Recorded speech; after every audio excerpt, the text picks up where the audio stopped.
Hello children, ఈరోజు నేను మీకు చెప్పబోయే కథ నేర్పరి. అనగనగా కమలాపురం అనే ఒక రాజ్యం ఉండేది.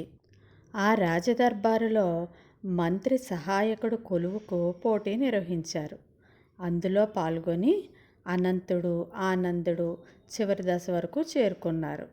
తరువాత పోటీ దేవాలయం కోనేరు దగ్గర ఉంటుందని ప్రకటించారు మంత్రి.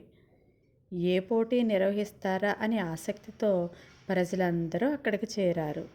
కాసేపటికే భటులు 2 పెద్ద బాణలు కోనేరు దగ్గర పెట్టారు. పోటీదారులు ఇద్దరూ కూడా పోటీకి సిద్ధంగా ఉన్నారు. మంత్రి వారికి చెరో జల్లెడ ఇచ్చి వీటితో నీళ్లు పట్టి గట్టునున్న బాణ నింపాలి, ముందుగా నింపిన వారే విజేత అని చెప్పారు. మంత్రి చెప్పిన మాటలు విని అనంతుడు, ఆనందుడితో పాటు రాజ్యంలో ఉన్న వారందరూ ఆశ్చర్యంగా చూశారు. జల్లెడతో నీళ్లు పైకి తీసేలోపే రంధ్రాల్లోంచి బయటకు వచ్చేస్తాయి కదా, మరి బాణలు నిండేదెప్పుడు అని అందరూ అనుకోసాగారు. పోటీ మొదలవ్వగానే అనంతుడు జల్లెడతో నీళ్లు తీసుకెళ్లి బాణల్లో పోయసాగాడు. కానీ ఎంత ప్రయత్నించినా 1-2 బొట్లే బాణల్లో పడుతున్నాయి. ఆనందుడు మాత్రం జల్లెడ చేత్తో పట్టుకొని కోనేరులో ఈత కొడుతున్నాడు.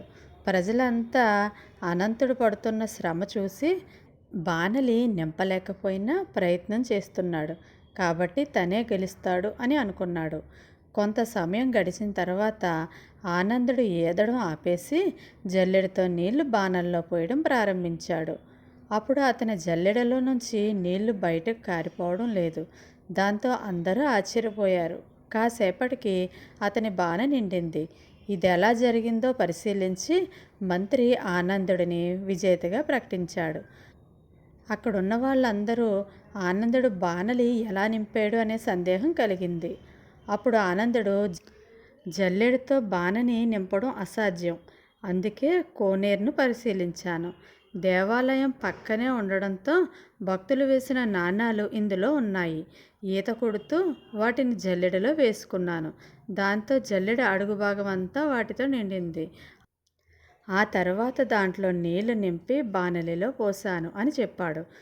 అదర్రా పిల్లలు, నేర్పరి. ఈ కథ కనుక మీకు నచ్చినట్లయితే ప్లీజ్ లైక్ చేయండి, సబ్స్క్రైబ్ చేసుకోండి. Thank you.